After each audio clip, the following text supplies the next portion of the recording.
talk about. I love your new fireplace video. Nice job. Oh, did you check that out? Cool. Yeah. Oh, I think we're live. Hi, we're everyone. live. All right.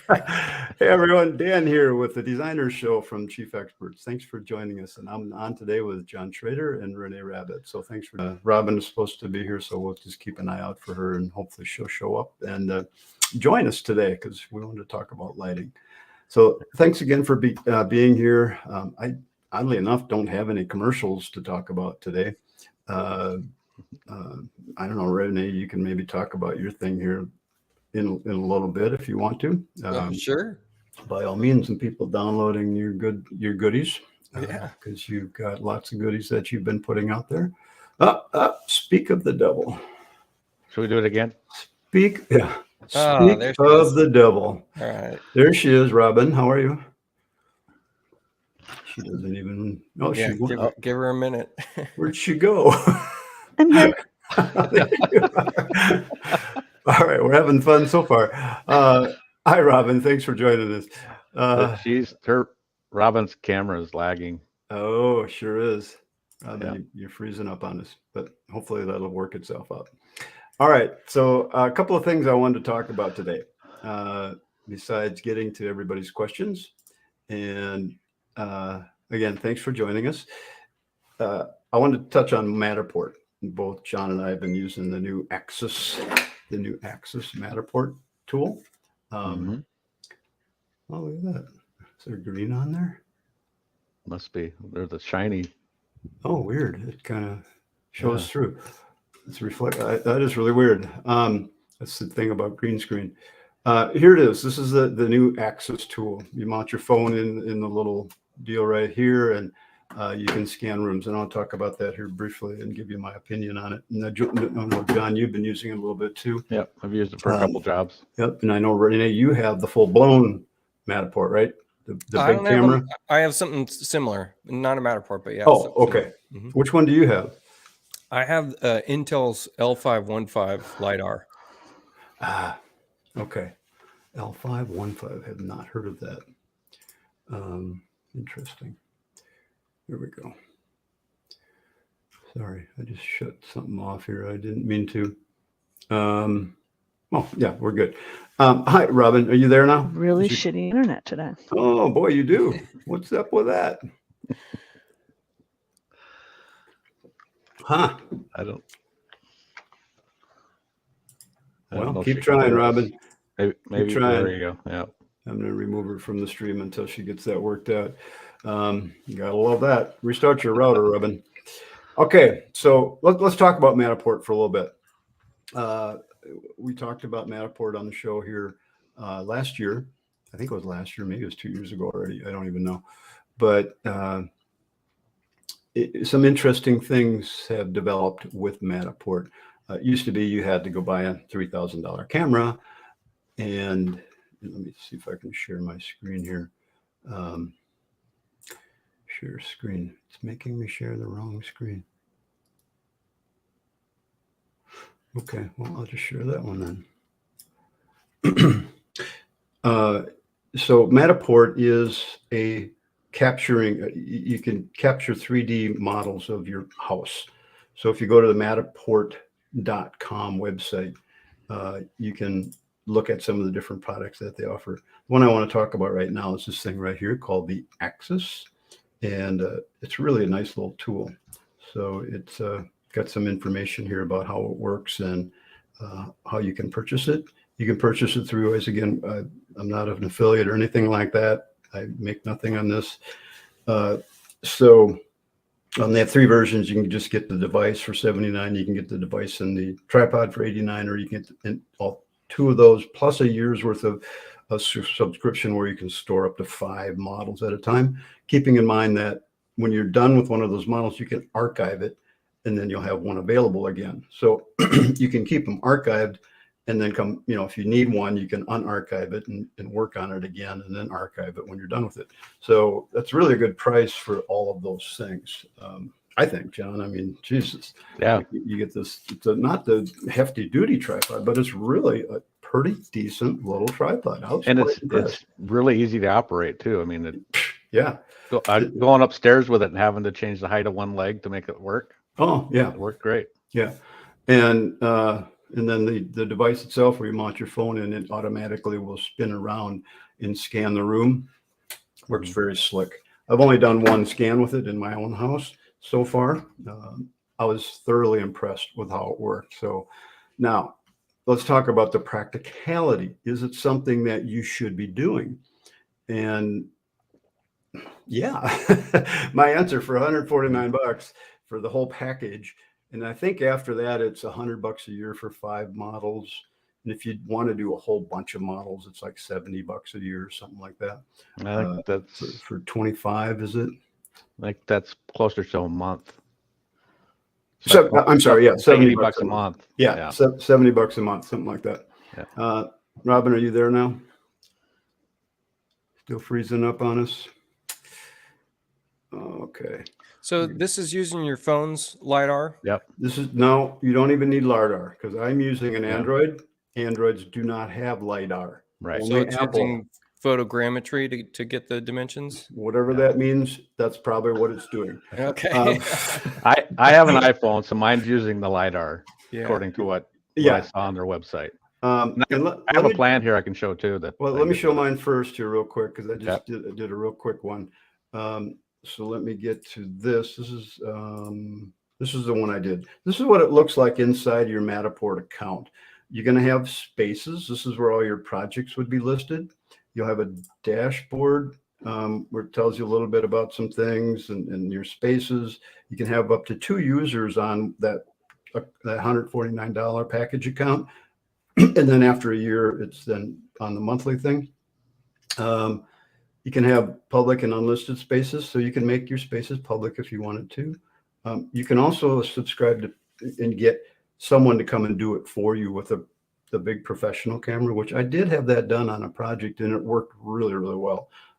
On this house, it was a little over 3,000 square feet, I think, and it cost about $400.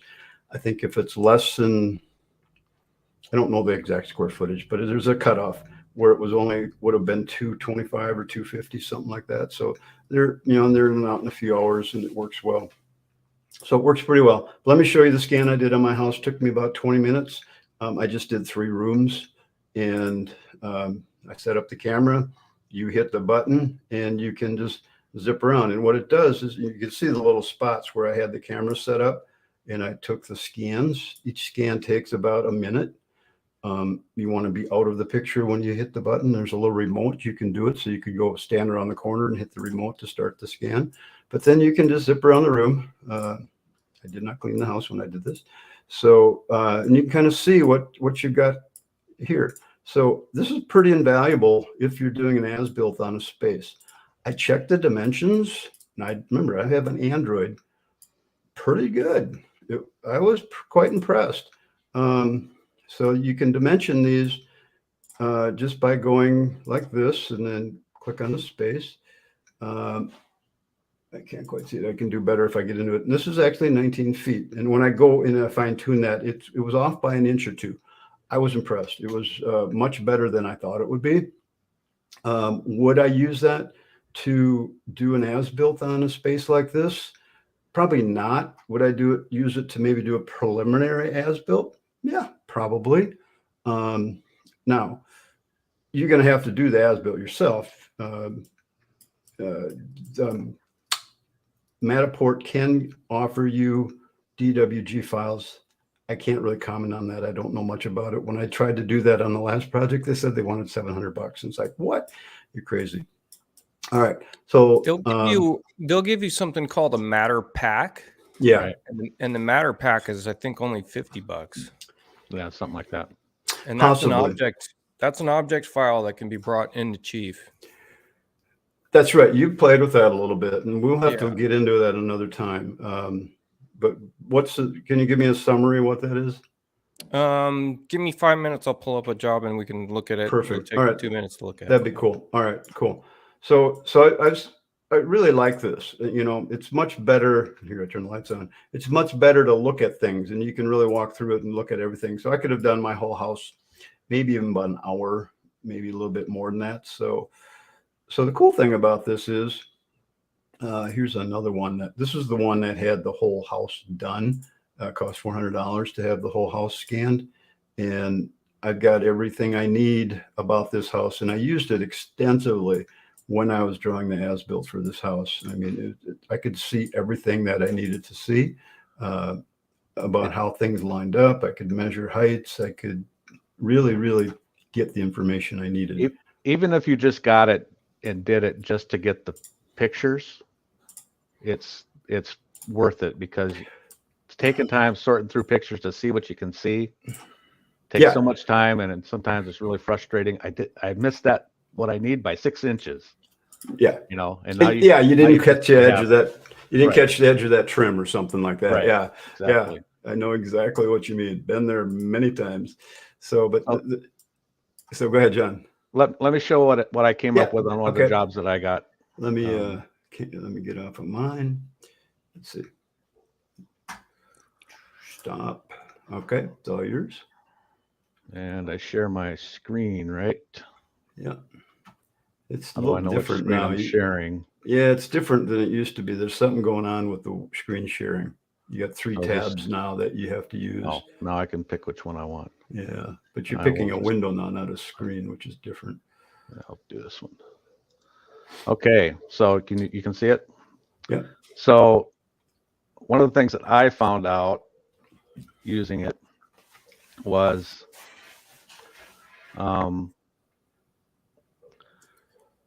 I got their floor plan thing. I paid for their floor plan thing off of it after I did it, and it came out pretty accurate in this area here. You can see that it's off a little bit across here. Okay. But I took a lot of camera shots in here. And one thing I found when I was trying to do a lot of camera shots in a row, my phone started heating up, and it would shut down and give me a warning that it's getting too hot and needed to cool down. Shoot. So I took measurements in between. You know, I would get it started and I would go take measurements and stuff like that. And which phone are you using? I'm using the iPhone 12 Pro with the LiDAR. Okay. And then when I got back in this room here, more close quarters and stuff like that, it didn't do quite as well. They do say you want to be about 3 feet from any surface, any wall. I didn't have that opportunity in here at all. Yeah.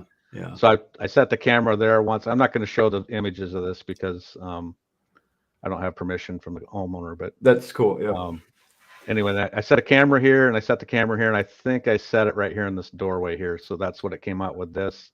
And I think maybe if I'd come on around and gone down this hallway with it, it probably would have done better in this area back here. But I didn't do that. I just came down here because I didn't really need to measure this. Okay. The other thing I found out from the placement of my camera is I'm going to start paying attention to where lights and stuff like that, like these can lights. Now I would have set that up so the camera was pretty much in line with it for at least one of the shots. Okay. And maybe over here, I would have taken more time to pay attention to what I'm actually shooting instead of just doing a random placement.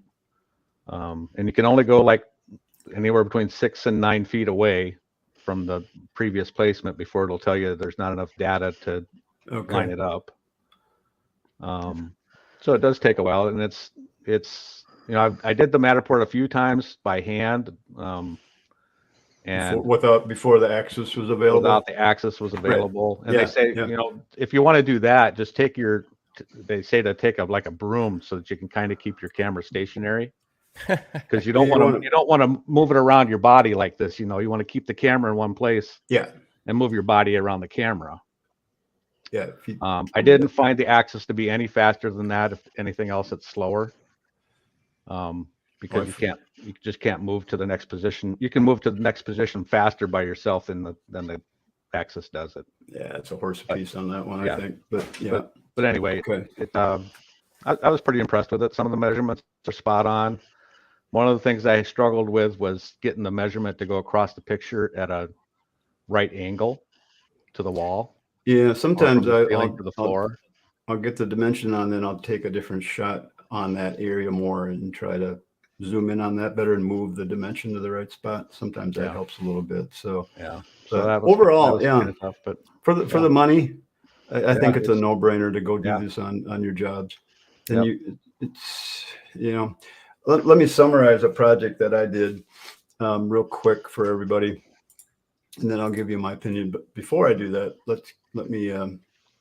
I want Rene to talk about what he's got there. So Rene, you were saying something about the Matterport. Yeah. Is my camera looks like it's frozen? No, it's not. Okay. So this project, if you want to, can you guys pop up my webcam? Let's see here. See, we got to go click on this button. Solo layout. There we go. You should be good now. Okay, gotcha. Yep. So this is bringing the MatterPak into Chief, and then I'm just basically aligning my walls and architectural elements with that MatterPak file, and it even brings in the textures. So if we get in here tight, you can see I'm just lining up elements in Chief. Yep. With the scan. I saw you doing that on a project we were talking about. Yeah. So this is clever. And I mean, you can really get a lot more accurate doing this because you're kind of working out the discrepancies versus letting a technician at Matterport work out those discrepancies. How'd you scale that to be the right size? It's a 1 meter scale. So when you bring in your object file, it's like any object. When you first use the import symbol dialog, it's going to give you the option to change the scale. If you just drag and drop, it won't give you that option. So then you have to reconvert and then you're able to, or replace the geometry. Then you're able to change the scale. But it's a 1 meter scale. So and I also have a couple notes just about using the LiDAR phones. LiDAR really fights wavelengths when you're in an overcast condition. So if you've got an overcast day, any kind of bright white light coming from your windows is going to fight that LiDAR. Yeah. So if you can preferably shoot in a time of day where you're not getting that hard light coming in, that's great. At some instances, it might be beneficial to even take the time to block out windows if you've got a really large custom job. At some point, the marginal benefit just isn't there, right? There's one note. The other kind of note is when you're setting up your rig to shoot your spot, it's beneficial to set up so that you see things like this hallway. I want to capture both ends of this so that I get a really, truly accurate dimension in between it. So instead of setting up my rig over here where I'm just seeing this inside corner, it's beneficial to have it be shooting, in this condition so I can wrap a corner. So that's I don't know if there's any advantage or disadvantage to taking a bunch of extra shots in a room. Instead of taking 6 in that room, you take 12 spots. Would that help or not? Maybe. Would it take longer? Of course, because you're doing more time. One thing I did find that when I uploaded my scan, it took quite a while for it to convert. So be prepared for that. Before you leave the job site, upload it, and maybe by the time you get back to your office, depending on how far you are, then it might be available on your computer. Anyway, I'm very impressed with the service. I have brought the Matterport symbols into Chief too, and I did what you did a little bit, played with it. I never got into what you were doing though, so it actually didn't dawn on me to do that. That's a really good idea. So very cool. But that comes with that MatterPak, get me off the screen. I said, get me off the screen. Oh yeah, okay. There you go. So what is the cost? What's the cost of this product again, and how does that work? You get here. Let me go to the website. Let me show you the website. But you also have to subscribe to Matterport, correct? You do. Okay. So it is. You have to subscribe to have saved spaces, or to have spaces that more than one space. Stored. So to get the device, which is this device here where you mount your phone, okay, and it does the automatic spinning of the phone, and then you get a tripod with it, and then you get 1 year of the 5 project MatterPak, Matterport, whatever it is, where you can store 5 projects. And again, you can archive those and unarchive them anytime you want to keep some space. For any of those prices, you get 5 projects that you could keep on there. Correct. And then you pay for additional ones? You can then upgrade to their 25 project package for $70 a month. Wow. Okay, so it's And that's active spaces. But you can have 25 spaces, but you can only have 5 active at a time. right. With a lower subscription. So yeah, Okay. so it's not bad. And then the one thing I was going to mention that I didn't mention is I put a thing on my plan here for my client that says Matterport link, and then I link the shared link with that. So they just click on that and open it up, and they can go right to the camera. Yeah. And see it. So yeah, so if you go, yeah, and you can share the link with clients, you can share it with anybody, you can do all sorts of things with it. Right. Vicky has a great question. What are the opinions about using Matterport to provide images of completed projects? The thing about what we're talking about is this can be used in so many different ways. Again, to do the as-built of the building, perfect. To do while you're working on it, to get all the framing recorded, to get all the wiring recorded, the ductwork. So you could, before you sheetrock, go do a walkthrough with your, create a project out of it. Finished project. I mean, this is what realtors are using to shoot houses for showings now, to do the virtual showings. That's what you're seeing is Matterport, to see those virtual walkthroughs. So you can embed those on a website. You can give people direct links. You can do all sorts of things with this. Great way to inventory everything in your house, in your shop, in your store, anything that you want to do. If you've got insurance claims, insurance companies are using Matterport now to scan all of the damage of a insurance claim. Again, the list is really quite endless. So this could really become a profitable product for your business if you wanted to do that. And there's a lot of people that are doing that. So great question, Vicky. That's a great idea. Hey, Dan, Doug shared a email with you. You might want to go take a look at that and see what he did with, since we're talking about actual conditions and stuff. I'll check my email here. But you're sharing your email right now. Let me not share my email. Yeah. You guys don't want to see my email. There it is. Doug, Mr. Cooper. How you doing, Doug? Use 3000 Matterport. Doug says, hi, Dan and John. I'm online watching. Please feel free to share this Matterport now. Oh, there it is. A link. Yep. Let me pull that down on the screen. And yeah, here's a great one that Doug just shared with us. Let me share that real quick. I got it. Wow. Oh, thank you. Yeah. So again, talk about scanning your project. Doug, what are you using? He has the full camera. What is this device? He has the Matterport camera. That's a light that he puts in there to get enough light in it. Wow. Or a light that was on the job site. Yeah. Nice job. Nice project. Yeah. It's a really lovely project. But look at, I mean, you're going to record all of the information about the framing, the wiring, everything. So this is a great way to use this, especially if you're in areas where, litigious areas, if there's ever issues about structural or anything like that, bam, you can just pull it up and look at it. Again, take a measurement on the studs there, see how they come out. So the question is if you wanted to keep this for a long time, can you download this onto your own computer, or do you have to keep it live on their site? No, you're going to keep whatever your package is. It's going to be on their site. You're going to I don't think you can download other than a MatterPak, which Rene was talking about. It's going to be on their site to use their viewer and things like that, kind of like the Chief Architect viewer that we use.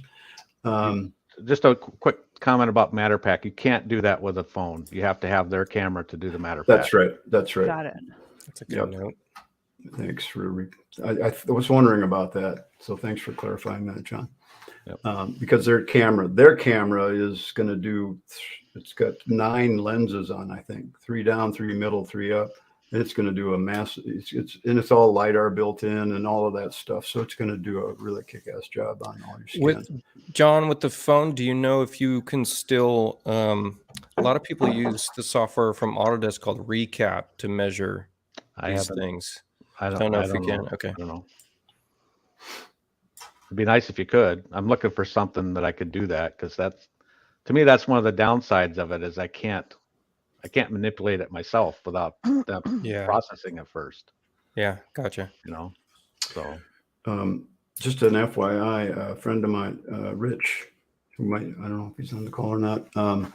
He mounts a camera to he has the full blown camera like Doug does here. Yeah, I He think mounts Doug was doing that too. He mounts an LED to the thing that turns with the camera.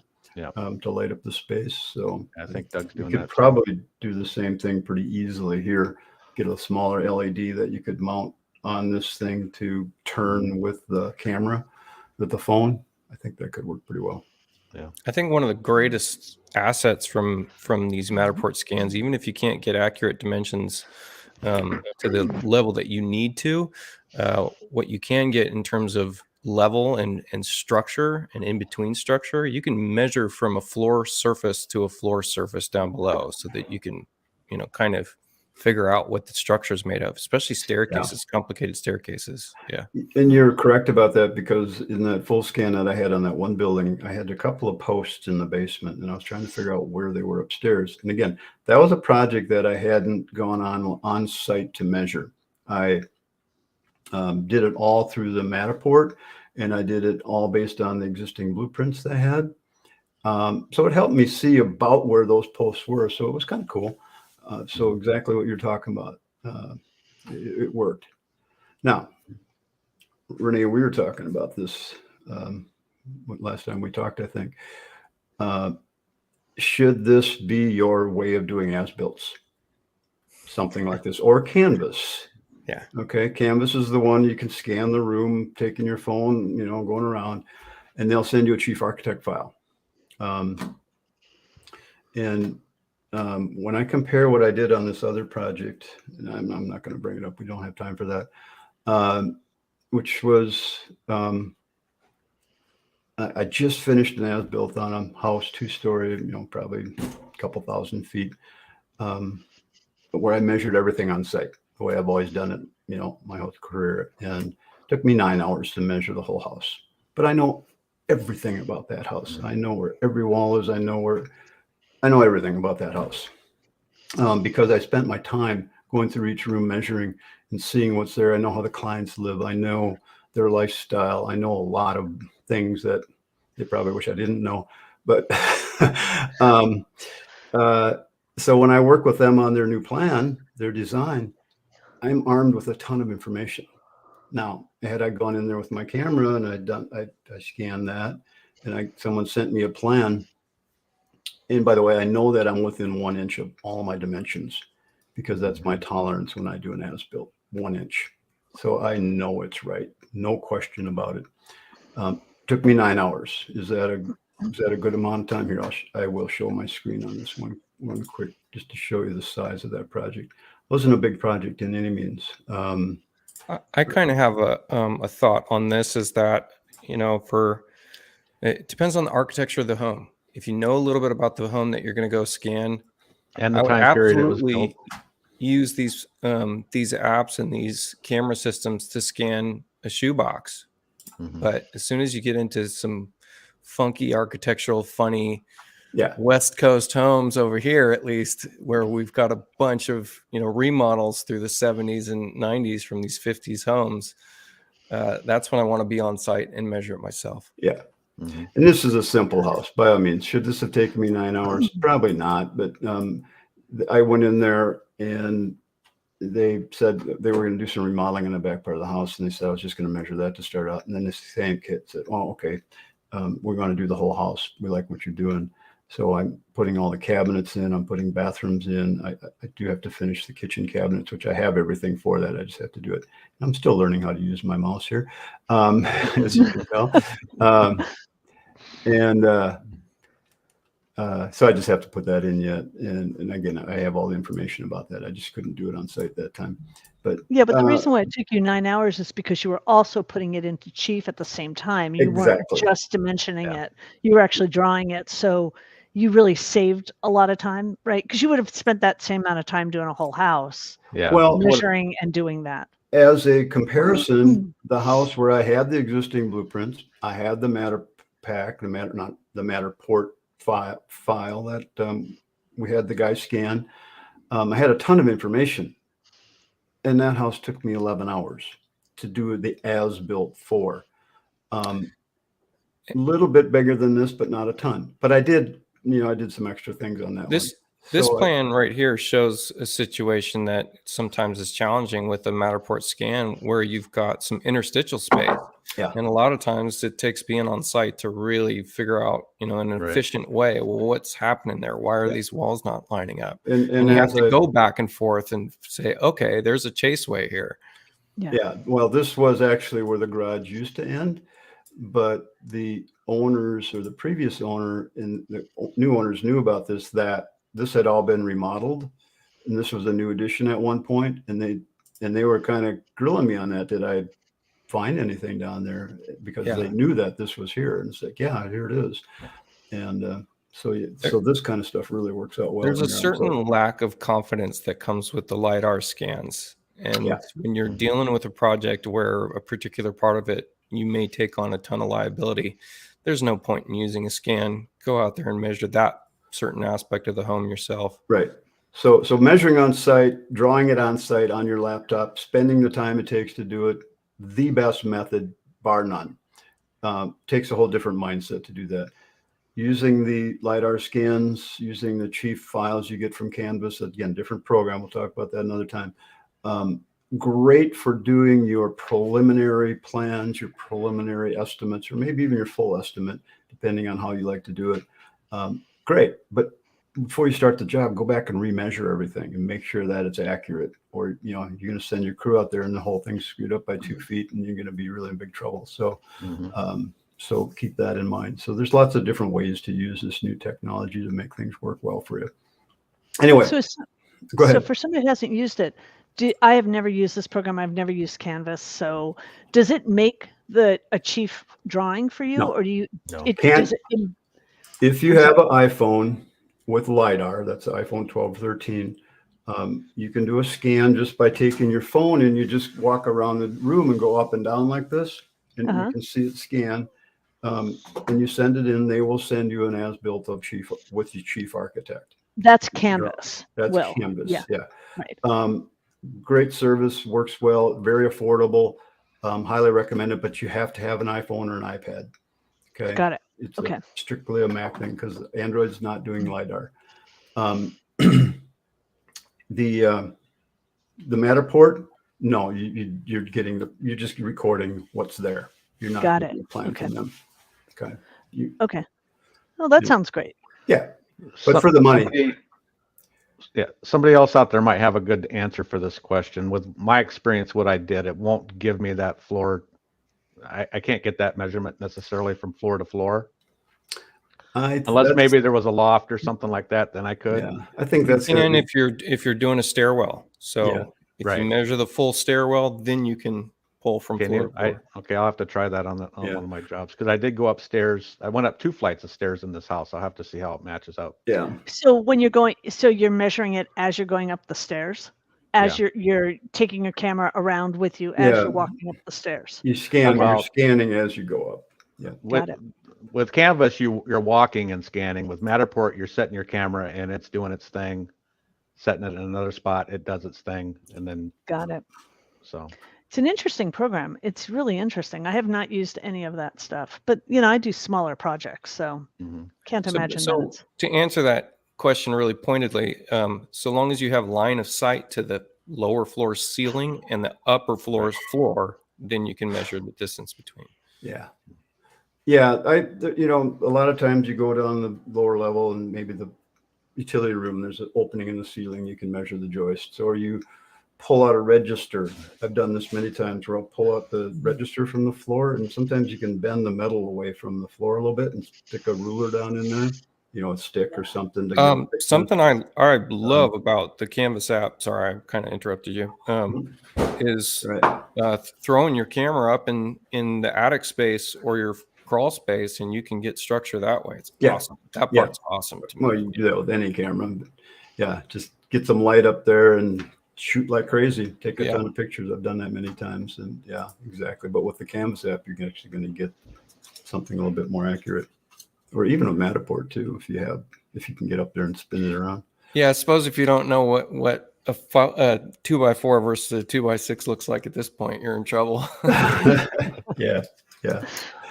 But yeah, lots of ways to get floor thicknesses. You measure a stairwell from the ceiling and then thickness of the stair. I mean, just I've had to take a level from a landing over to a spot and put a little piece of tape on the floor and measure here and there. Just tons of ways to do it if you really want to get that accurate joist thickness. And that's another good point, David. With I don't know if it's with both programs, but with Canvas, if you are going to send your plan in for them to send you a chief architect file back, if you sketch out the big dimensions of the building and send them that sketched floor plan, they'll use that to verify the scan and get it even more accurate for you. So, wow. So they're, they've told me that they have some AI, artificial intelligence doing some of the work. I'm sure it's CAD to walls or something like that. And then they have people that actually take over and work on the model. So, and again, it's very affordable. I don't really know much more about that. So that's great. Cool. All right, let's segue into a different thing because we're running out of time. Robin, you're going to talk a little bit about lighting, and Rene, you're going to talk a little bit about, you're going to talk about real life lighting, and Rene, you're going to talk a little bit about lighting in chief. And yeah, so I wish I knew what Rene knows of how to make the lighting look great in. Well, that's why. So hopefully we're going to be learning together. So we're going to be starting a class in June on residential interior lighting and really spending a lot more time on learning the details of it, like really understanding the math. I know a lot of people just go, wow, that 4-letter word, I don't want to deal with it. But math is fun and it's a good thing. And we're going to spend a lot more time really dealing with understanding lighting and how to illuminate your rooms properly. So we're going to start a class in June. I don't remember the dates. Do you, Dan? I don't know offhand. I'll have to put that out there. So we'll be posting it pretty soon. So that'll be a really fun class, and it'll be really a lot about not a lot of chief until the last day, and then learning how to make your drawings look real, like be able to really show the lighting to your clients. But you're going to talk about real world, how to put the right lighting in the right rooms, exactly, lumens, and do you have any candle examples? Power? And can you give us some ideas of some things that you like to talk about when you talk about lighting? Yeah, so I have, sorry, Dan, I really apologize. I'm a little quick on this one right now. So, lighting is really important, right? Let's be very real. It doesn't matter what products you select. If it's not well illuminated, it doesn't matter, right? You're not going to see anything. So I really have broken down lighting. Lighting is a science. Let's be very real about it. And it's a science that a lot of people don't pay attention to. And when we're talking about lighting, we really need to use the real terms, the real designer terms, the detailed terms, because a lot of people don't value it. They don't want to spend the money on understanding. They don't want to spend the money on lighting. They're willing to spend all this money on renovating their home, but when it comes to lighting, they go, do I really need it? Right? Do I really need to spend all this money on it? And when we're talking about lighting, we really need to be talking about lumen output and delivered candle power, and are we getting the correct beam spread on the lighting? And we really have to use the right terms. And I see so many projects today, even now I see projects where the light in the recessed cans are lined up, right, all the way lined up down the room, or the room is overlit, or most of the time it's underlit. And lighting should be something that enhances the project, not deters from it. Like, nobody wants to see it. Nobody wants to see a recessed can, and nowadays with these tiny little LEDs, these integrated LED cans, they're not that much more expensive than going with these big, ugly fixtures and the screw-in bulbs, right? It's not that much more expensive. The quality of the light is so much better. And we have got to get away from contractors wanting to use those hideous pancake lights. Just because they Robin, can get them at Home Depot for $16 is. can I just yeah. say one thing about that? Them being small, and if you live in an area where you're trying to put can lights in an attic, Uh-huh.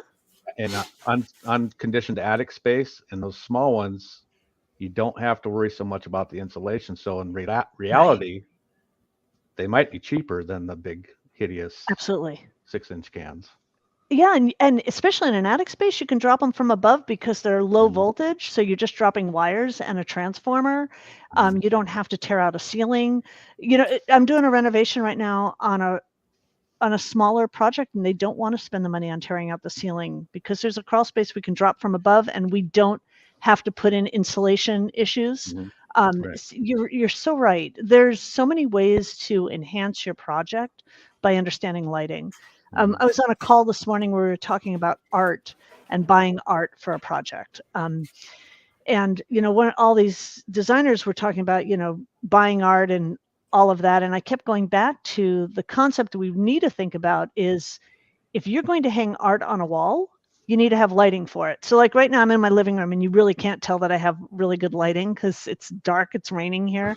So it doesn't rain in Portland. What are you talking about? Never rains in Portland. That's why I got kicked out of my office today because my internet when it rains doesn't love to work down there.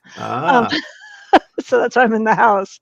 But we need to plan lighting, right? We need to think about lighting, and this can actually increase your bottom line. I mean, let's talk about this. The reality is we're only trying to, we love what we do, but we're not doing it because we're altruistic. We're doing it because we, need to get paid. So these are more skills that you can bring to your, add to your toolbox to make yourself a better designer and thinking more and making more money. That's the reality of where we want to go. Yeah, I mean, lighting is one of those areas that I don't do. I mean, it's just I don't even do electrical plans most of the time because most of the people I draw for say, yeah, we'll just have an electrician do that, or we'll figure that out later. But some people want that. It's not complicated. But once you learn the tools, it's not complicated. Right. And once in a while, I'll get someone that wants a plan. It's like, well, stick a light fixture in the room, right? That's the extent of my knowledge. So I'm looking forward to learning from you on how to do some accurate lighting in a room. I think that's going to be fun. It'll be fun. And then to have Rene's magic on making the programs look amazing. It's always so much fun to see what you do. You know a thing or thing or three or 100 on lighting in chief. Can you, show us or give us an idea about, what is it that makes the lighting work?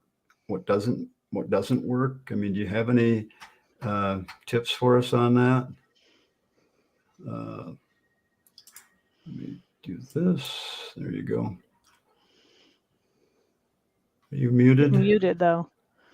We need to hear you. Oh, I did mute sorry about that. No problem. All right. So yeah, here I'll talk about a few things. Some of these things I've been running into a lot lately. A lot of questions about how to set up your lights if they're not working in your scene. A lot of designers like to bring in their own symbols from like a SketchUp or something like that. And the question always comes up: how do we set up the lights? One, when you bring in a symbol, it's not always very clear to you, but it may look like a symbol's turned on, but really that's just the bloom that's built into the rendering. Bloom. What is bloom? Yeah. Bloom. Well, the bloom besides what the flowers do in spring. Yeah. It's kind of an effect to add some soft lighting to the light itself to make it, appear as if we've got. Well, boy, you know what? I don't have a way of answering that without going and looking it up and just copy pasting. I thought bloom was also part of how the corners show up. Right now, your corners are a little dark. Is that bloom as well? That's more AO, I thought ambient occlusion. So occlusion. Okay. I'll just set up something real quick. I'm going to just drop in a picture here, and we can see how a light affects just a photo. Because there's a lot of ways lighting has a lot of terms that we don't know. Just one of yours, Rene? Yeah, this is one of mine. I've got a godfather that paints, so yeah, this is all nice. His work, and anyways, let me just set this up for PBR. Now I have a problem encoding live when I've got PBR, but we're going to see here immediately. For those that are, remember, not everybody understands all of this stuff. Yeah. Physically based rendering. So physically based rendering with the ray trace option if you've got the right card. Yep. And here's a light, and you can see it's not really affecting the photo. So let's see what we can do about that would be my first step, right? So I want to open this up, and we're going to take a look at the light data here. And the light data is showing me that I've got a cutoff angle. And I mean, this might be hard to see. I might need to get my magnifier up here. But the light cutoff angle is at 120 degrees. Now, the greater the degree of cutoff, we're either narrowing the cone or widening the cone of light. Right. And your just beam to spread. show you what I mean, I'm going to set my drop. You mean beam spread, right? Beam spread. Thank you. Okay. I'm going to set my drop off rate to 1. And we're going to see here immediately we've got a hard line cut through the shot now. Yeah. Yeah. So our drop off rate directly corresponds with our cutoff angle. So that if I increase my cutoff angle to 180 degrees, we're going to see that that hard line isn't quite as much of a hard line anymore. And so to kind of distinguish between those two settings, let's add a second light to this. Let's add another light. I'm going to leave it at the same lumens. Are you using a gimbal ring right now, or are you using a gimbal, one of the eyeball symbols, or are you using just a straight down light? I believe this is one of my own lights. This is just built into my template plans. So yeah, Does it have an angle on it? What's that? It has an angle, so it's more like a gimbal ring. Is that correct? It has it's a directional angle. So instead of a point light, it's a spotlight. Got it. Okay. And so I'm going to set one of these lights to be 180 degree cutoff. Actually, we'll narrow it down a little bit. Let's just do 160 degree cutoff with a drop off rate that's 1, a value of 1. And then just to show you the difference, the red light here, I'm going to set this to 60 degrees with that same drop off of 1. And what you're going to see here is the red light ends up having a really hard line. Oh, yeah. So you can see the I upper did not know portion you could add multiple lights to the same light. Yeah. So we've got multiple light sources for the same light. Right. And so we've got a little bit of that blue cast showing up here. And then we've got that hard line here down as we've narrowed that beam spread. So, so it's important to note that drop off rate really does correspond with your cutoff angle. So that I actually want to increase the drop off rate when I have a very narrow cutoff angle. So I'll increase it at a 60 degree cutoff angle. A drop off rate of 20 might be more appropriate. And so we're going to get a softer light out of this once it refreshes. Oh, yeah. So then once you've got your light kind of set up the way you like it and you've tested it on a surface, then it's just a matter of, pushing it through the scene. And Chief, kind of changes what it's doing as you change the lighting in the scene, so that I might need to change my backdrop settings once I have enough of these lights in the scene. So let me go ahead and copy a bunch of these lights within the scene and show you what this does. Yeah. So Rene, I'm sorry. That's right. Go ahead, Robin. Well, how accurate is this lighting? So if I gave you a room and I have all the beam spread and I have the lumen output and I have my delivered candle power and I have all of that out and I can actually send you IES charts, can you actually can it become more realistic? I mean, can it more accurately represent it, or it's going to get closer? It's close enough. You can get close. You can get close. Yes, would be my answer to that.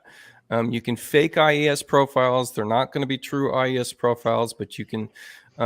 Something I do all the time is I'll come in and I'll grab a screenshot from, say, Photoshop, and I'll throw it in an elevation or a 3D view, and in a side by side, and kind of match that IES profile just by playing with the settings of a light. So you can get very close, and then after you've done that work, save it to your library. So then you're naming it, IES profile 5, or maybe you even drop in a link in your symbol, so that you know exactly where that IES profile image came from, something like that. Yeah. So, but yes, you can get very close. Another thing you can do is, and I don't think many people know that you can do this, nor do they, attempt to do this, but you can add in a single plane and put that single plane up against a wall, or even use a material region or backsplash and apply a decal to it. Let me just show you what that even looks like. See if I can do that in an efficient manner. I'm going to just use my backsplash tool and draw in a backsplash here, if it'll let me. There you go. And then Margaret's, sure, go ahead. Well, Margaret was asking if everybody's screen is hard to see, and no, Rene, I think it might just, Margaret, it may just be you. I'm sorry.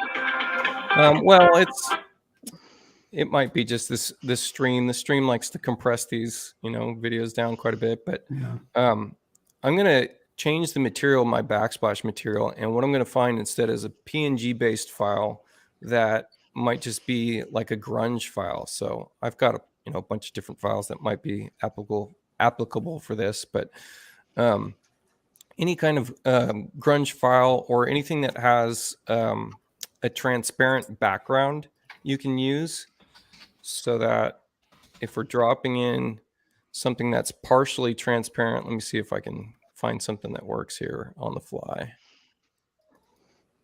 Got some alphas. So something that's partially transparent, you can apply. And so with this same methodology, you could apply an IES profile to this so that you're affecting that wall with something that looks like your IES profile. So you're kind of faking it at that point, right? So you can create a material that would actually look like, it's got this light cast on the wall. Got it. Without having to do it practically. So you actually made the wall that's not really coming from the light fixture. It's actually coming from the material on the wall. Right. So you can do that. I wasn't prepared to show that method, but you can in fact do that. And that's you can apply a light source to anything in Chief, right? Right.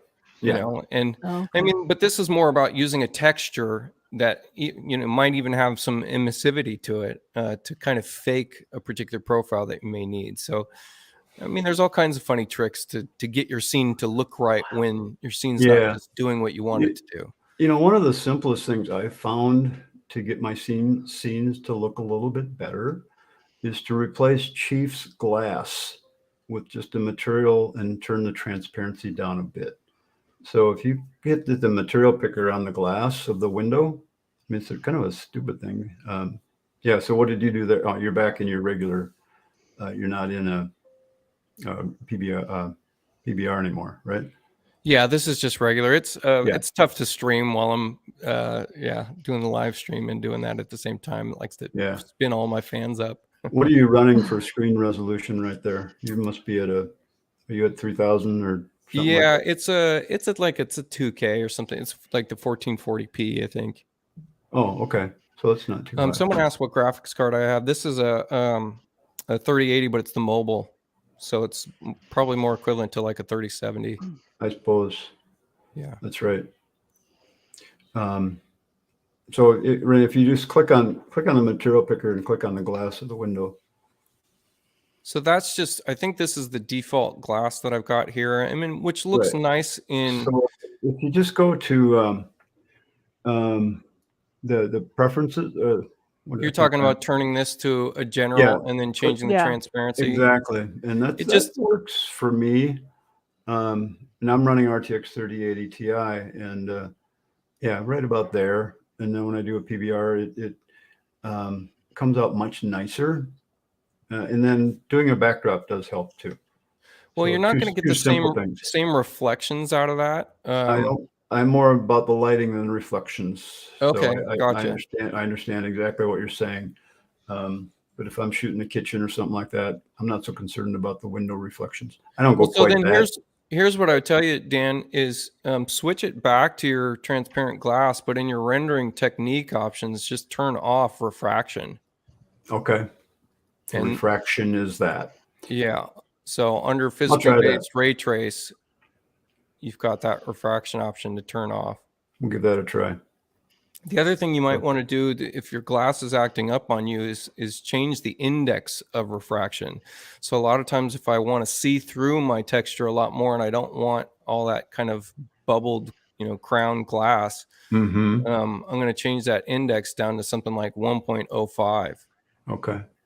So you'll see in the preview here when I change it, all of a sudden you're going to be able to see my logo a lot better in this material preview once I change it down to 105. I mean, it totally changes it, right? It's like now it's kind of a clear glass. See if we can just apply it to something in the room here.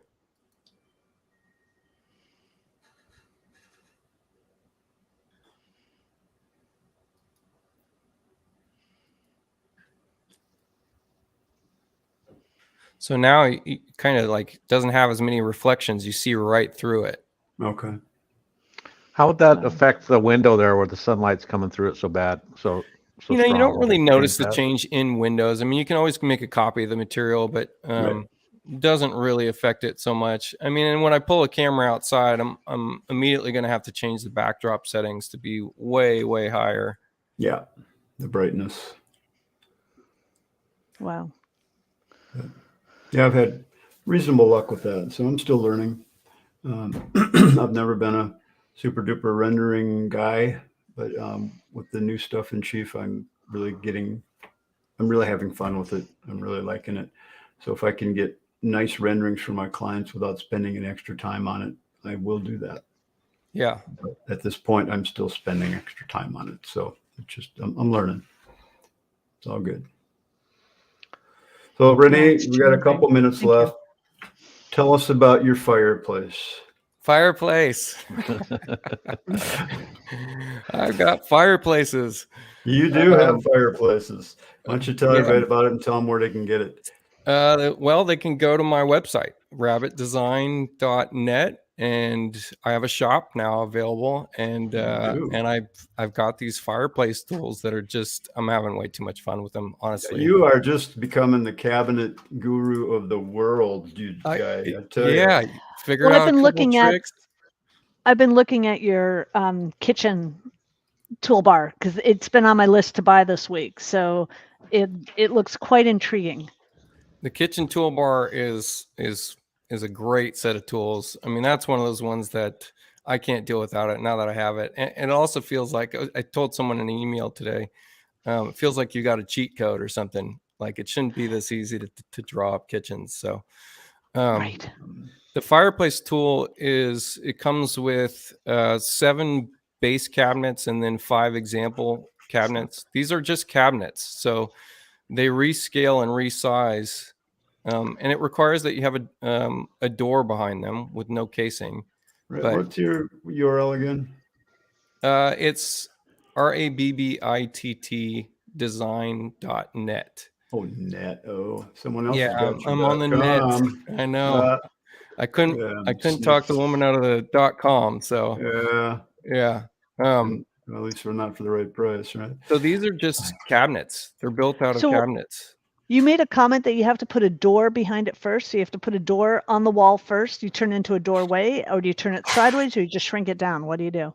You turn it into a doorway, and I actually include a tool in the kit to be able to remove the jamb from that doorway, just with a one click, right? So you can see the doorway here, but as soon as I move it out of the way, there you go. And it also includes a fireplace stack, which I need to relocate there. And the stack is dynamic as well. So the fireplace stack is here. And let me just place this. So you have it on the outside of the house as well. Oh, that's brilliant. Yeah. And this is just built out of 2 base cabinets. And so the base cabinets, when you explode them, are modifiable, right? So, and they use, like, this taper right here is actually just a sink. So you can edit the taper, or you can delete the taper if you'd like to. So if I move this over, we can create an offset here, like an offset fireplace, right? We can extend this up, any number of things. So this comes with this kit, as well as a bunch of base fireplaces. And then you can come in here and you can locate your main sections and modify the firebox itself. So you can change the size of the firebox. Another fun and really cool aspect of this is that it comes with a bunch of components, so that on the fly we can switch out individual panels. Wow. Anyway, And guys, check it out. I think our time is up. So you can even switch really out awesome. your moldings as well. Yeah. Renee, you're just killing it. I love what you're doing. Yeah. Totally this a geek. Is fun, man. Totally a geek. Yeah, I love this one. With all caps. Yep. It's okay. Cool. This is so cool, Renee. Thank you. Yeah. Okay, you guys, thanks. I hope that was helpful for everybody. Thanks for being on the call today. Check out the Matterport. John, I think we had this is nerd stuff. I've been asking this lighting question since I had to select lighting for my new home. Yeah, I know. Yeah, so Jug, it'll be a really great class, and Renee will be able to show you how to make your drawings look amazing. So Yes. It'll be really fun. It'll be really fun. I'm looking forward to it. Thank you guys. This was good. Everybody, thanks for being here. Wait. When's this class again? We don't have the exact date. I'll let everybody know pretty quick here. We'll post it really soon. First part of June, first week of June, probably. Yes. So coming up fast. Sounds perfect. Have a great day, everybody. Happy Mother's Day. That's right. See you later. Yeah. Yes. Thanks, everyone. Have a good day. Bye-bye. Bye-bye.